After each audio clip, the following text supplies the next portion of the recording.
Welcome to the Armchair Illini podcast. I'm your host, Zach Leslie, and I am joined as always by my wonderful co host, Alex Chi. Alex, how are you, man?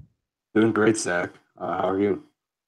Oh, man, it's summertime, and man, it's good to be here and back podcasting. We haven't done this in a couple weeks, so Oh yeah, it's good to be back and good to get this going again, man. yeah, definitely, man. How's Indianapolis? Or no, not Indianapolis, just Yeah, Indiana. yeah. I'm a little bit north of Indianapolis, so Okay. um, I'm closer to Fort Wayne than Indianapolis. If you Indiana people know where that is. Okay. Um, But yeah, man, it's good. It's a lot more chill than Tennessee. Yeah, that sounds a little bit different to me, even. But Indiana's good, man. Got an Sick. internship at a church here, so making some money this summer, and yeah, man, it's good. I haven't made money in a while, so it feels pretty Yeah, good. everyone needs money, right? Yeah, exactly. Yeah, And you've got a couple months before med school, man. So how you gonna be living it up for the next couple months? man. I honestly, I don't know. Like, I literally have 2 months, about 2 months. I start the end of July, just to relax and enjoy myself. But I really don't know what to do, so I've just been, being a little domestic at home, cooking, Yeah, cleaning. love it. But we'll see.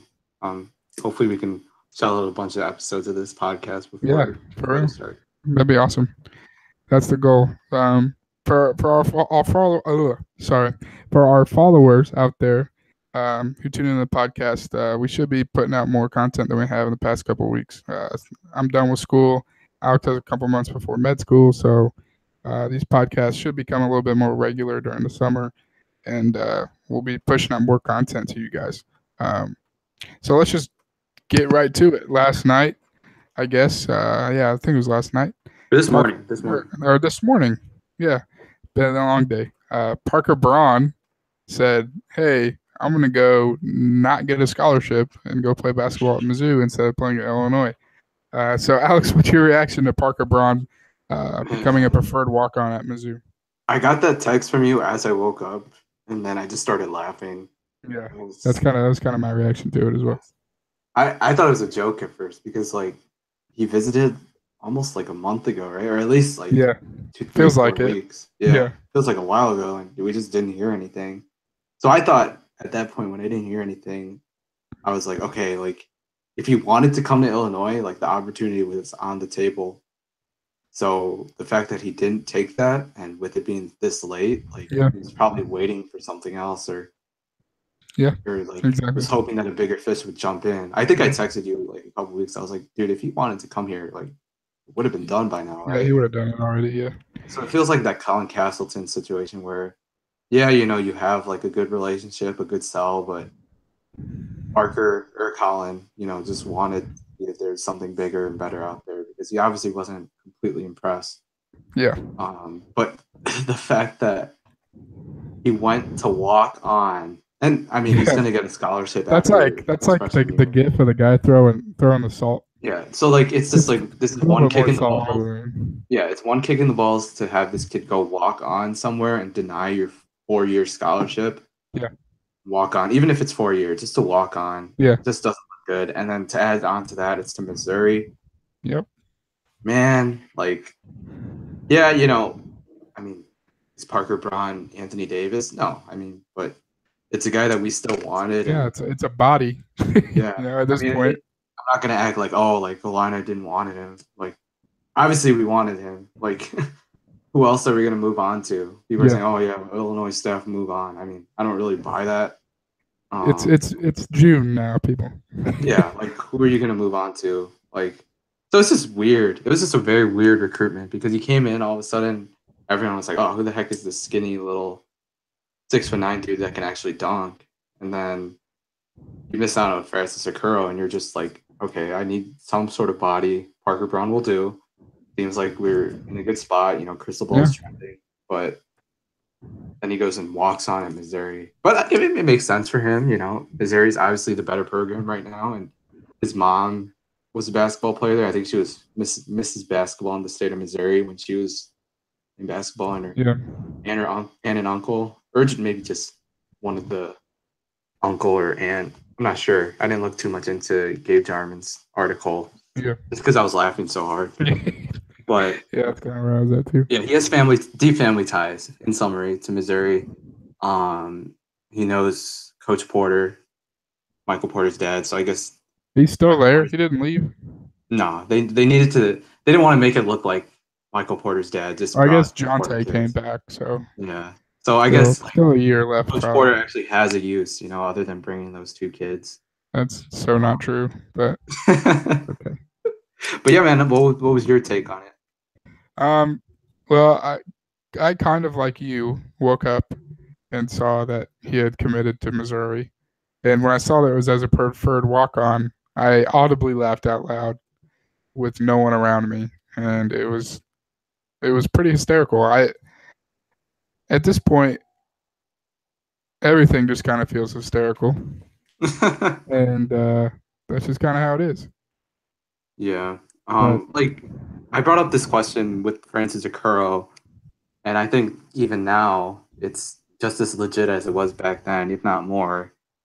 How worried are you about the staff's recruiting process? Because honestly, like we remember, we're out of official visits, so the visit hit rate hasn't been that high. You've missed on a whole list of prospects. yeah, Obviously, you're not going to land every single person that you recruit, but when for you sure. bring a kid on an official visit, you should at least one push hard or be in a great position to land the kid, and you really haven't. I know Braun was an official visit, but I mean, you're left in a scenario where you couldn't offer an official visit. So, are you more worried, or just as worried, or what do you think? My worry level probably can't go much more high up for next year Oh at yeah, least. you're already pretty high. Yeah. So, but at the same time, I know we're gonna be terrible next year. I know that's like you can come at me, hate on me on Twitter all you want for that, but Please it's do. just kind of true because I just don't see a situation where Illinois is good at basketball next year. That's just kind of where I'm at. And Parker, not getting Parker Braun doesn't change that, and getting Parker Braun probably wouldn't change that a whole lot either. So that's just kind Yeah, of where I'm at.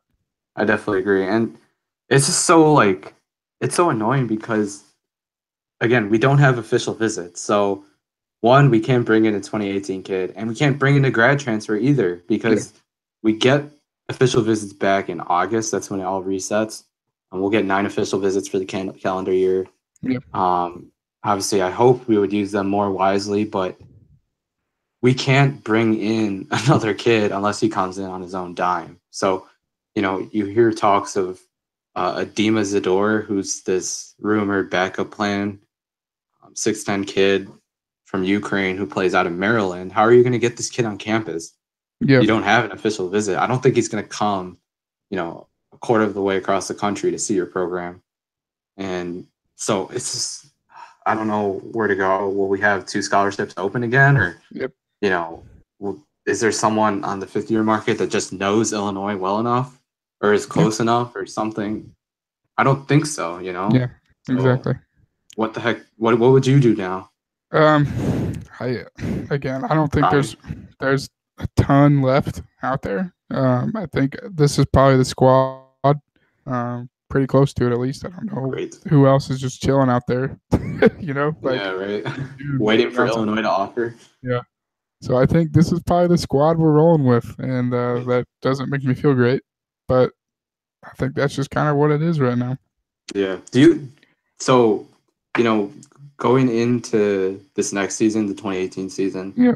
everyone was saying, oh, there's going to be improvement going from year 1 to year 2. Yeah. But in my opinion, and I'll get to your opinion in a sec, you go from Michael Finke, LaRon Black, young Greg Bodine, Sure. Matisse, shout out to Matisse, hope he's doing well, Yeah. to Georgie B, Samba, and Greg. And I guess maybe if you want to throw Kipper and Tevion Sure. into that 4 position, do you think this front court got better or worse? Uh, I'd say next year probably worse. Oh yeah, Um, for freshman version of those guys. Long term, I think the jury's still out. Oh yeah, for sure, definitely. I think Samba can be something. Honestly, I do. Down Yeah, the road, I'm not sure about freshman year, but I think definitely next year they're worse. But maybe 2 years down the line, they're better off. Right. Uh, Like, yeah, it's a I agree with process. you. Definitely. But like these guys, Samba, you're gonna ask Georgie, Samba, Big minutes. Greg to guard Nick Ward, Yeah, like Ethan Happ, like Jonte and Jeremiah, yeah. Michigan's bigs. Like the list goes on of people. It's Like gonna have to. If Illinois wants to win games, they're gonna have to Georgetown, cause Julian Hart. turnovers and things. Like Yeah. it's rebounding is not going to be a strong suit, Yeah. and you're gonna But have to force turnovers. yeah, I guess I'd rather be guard heavy than big men heavy, but still, Sure. you need bodies that are, able. So it's just a lot of question marks, but we'll see. Hopefully, Greg Boyd Bodine turns into Anthony Davis next year. That'd be nice. I'm expecting Anthony Davis, Greg. Okay. Yeah, take that leap, Greg. We all Yeah. believe in you. Yeah. Just to touch on some football stuff here before we wrap up this first segment of the podcast. We'll talk some NBA later, but just some of the football news going around hasn't been all positive either. Jaleel Billingsley looks like he's going to Florida. Don't mean to be the Debbie Downer, but just look at his profile picture and you probably get the idea. So yeah, Alex, what do you think happened in that recruitment, and how do you think the tide turned so fast? And this is a sad episode. It is really sad. But anyways, I mean, I don't think it's done yet because Sure. Jaleel seems like a very impressible man. Along with his dad, like Jeremy Warner was saying this on his show that before the whole about earlier in the year, around like February, March, Jaleel had no interest in Illinois. Zero, like none at all. He's looking at Ohio State, Penn State, better, bigger programs. And then one day he took a trip down with Joseph Thompson, Chicago Phillips, cornerback, who was also committed to Illinois. And then Jaleel loved it. And then he was all hoorah for Illinois. He was wearing gloves in public settings. He was wearing those hoodies. And he kept visiting. And then, everyone's like, oh, Illinois is in the league for Jaleel. Illinois is in the league for Jaleel. His dad was spontaneously tweeting out pictures of Jaleel in Illinois gear and was wearing Illinois shorts, like fishing trips and stuff, which is pretty cool. But then there's like this window, and this is sort of persistent in basketball too. Like there's this window where you can shut it down, you can close it down, and they didn't. And which is nothing wrong with them. It seemed like Jaleel wanted to take the time to, or at least his mom wanted Jaleel to take visits to, all the programs that were there because he has a very impressive offer list. LSU, Auburn, Alabama, Michigan. So, if you're getting recruited by those schools, why not check them out? Why limit yourself to only a couple schools? So, that window sort of closed, and people need to realize. I think we do too. Me and you need to that. Illinois still stinks. Like to put it politely, like sure, they're not. They've won 2 conference games the last 2 years. Yeah, there's a lot of hype, and but not many people are going to want to buy into that. Yeah. Especially it's harder with the in-state kids, man, because they see all your baggage. And in-state kids won, but also like highly recruited kids who have blue bloods going after them, like Ohio State, Penn State, Auburn, etc. Why would you turn that down for a 2 conference winning team? No matter how good the sell is, that the program's going to be good. So it's tough to turn those down, and there are kids who are going to go based off of that and the flash of the program. Illinois facilities aren't that great now. Hopefully they will be up to par. Yeah, 2019, 2020, it will be. Yeah, but you can't beat even Florida's. I went to Missouri's facilities once, and I mean, obviously I hate Mizzou, but I was like, dang, these are nice facilities. And they definitely beat out Illinois' facilities right now. So there are kids that are going to go. The top kids are going to look at that and the winning of the program, and then there are kids like Isaiah Williams, Marquez Beeson, who are supremely talented but wanted more of a personal relationship. Yeah, and based their decision off of that, and how long schools have been recruiting. So I think Illinois, they didn't do anything wrong. This is the situation that they're in. Yeah. Which is why we keep talking about this year is so important just to build a little bit of momentum. Yeah. Just to like show that, we're not all just talk, and we can actually put a product on the field. So that's sort of where I think it went wrong with Bill Inslee. It's not over. I think he can still be pretty impressionable if you can get him on campus again.